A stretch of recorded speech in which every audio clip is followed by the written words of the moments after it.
Good morning. This is Myra Mansfield, Chair of Anderson County Republican Party. I just wanted to give you an update on our meeting last night. We had a great time celebrating all of our wins. We played YMCA and did the Trump dance, and we had some cake and had some good time of just talking to each other.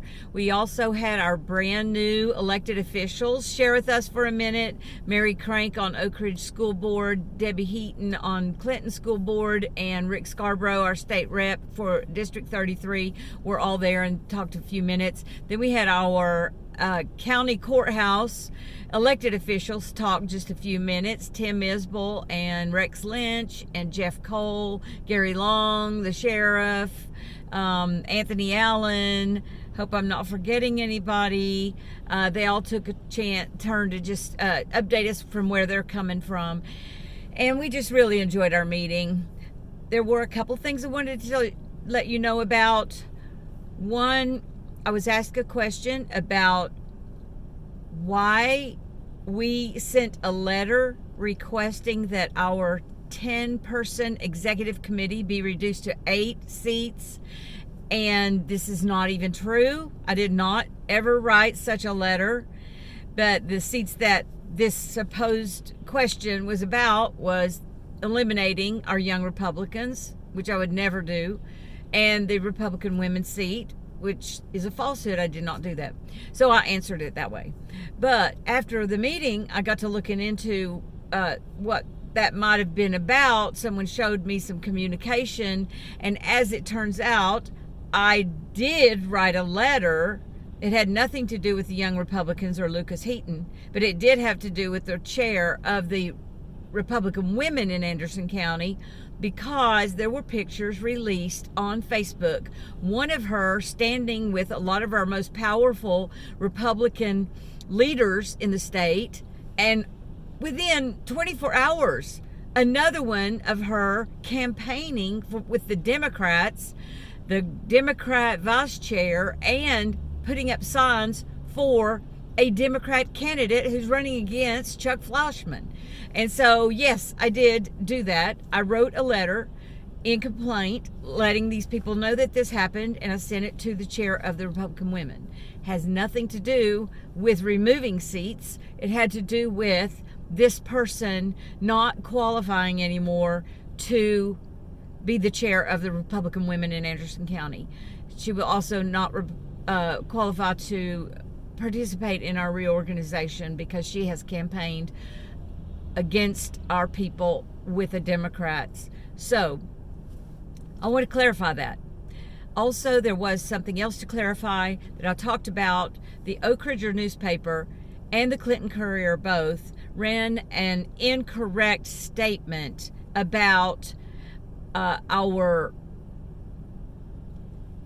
amendment that was on the Oak Ridge ballot. That amendment said that they wanted to correct their charter to say that they would have non-partisan seats in all of their city seats unless it was required by the state. It is required. The conflict there is about us, the Republican Party. This whole thing was pointed at the Republican Party. Oak Ridge City wrote this correction stating that they were going to make all of our seats be independent so that we could not run Republicans that say on the ballot Republican. The people want to know where candidates stand. We back that strongly. And we have worked so hard in the last 3 years to turn about 33 of our seats in our county so that now they can have a Republican that has an R on the ballot so you know where they stand politically. But the statement that got out in the paper is that that amendment now means that the Republicans cannot run a Republican candidate. And that is a complete misunderstanding of what's factual. The Tennessee state constitution gives Republicans and Democrat political parties the right to run a candidate that goes on the ballot and says an R or a D. The only exemption to that is these smaller city governments.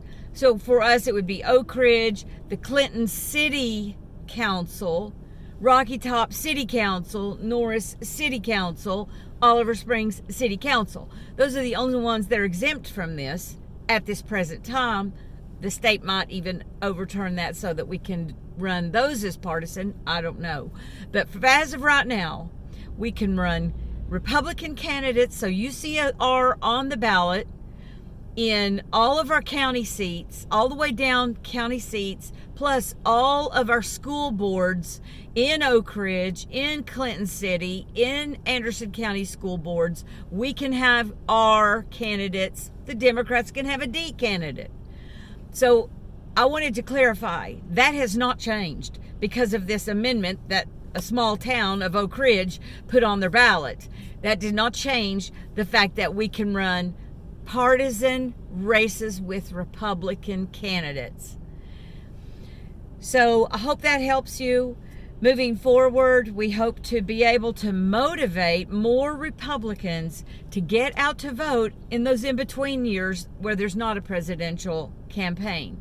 Some people, probably at least 10,000 Republicans in Anderson County, have not been coming out in those in-between years. They only come out when there's presidential. We want to get those people motivated and get out there to vote in our other elections as well, because your local elections very much matter to you. They set your tax rate, they assess your properties, they take care of your roads, lots of things that hit you on a personal level.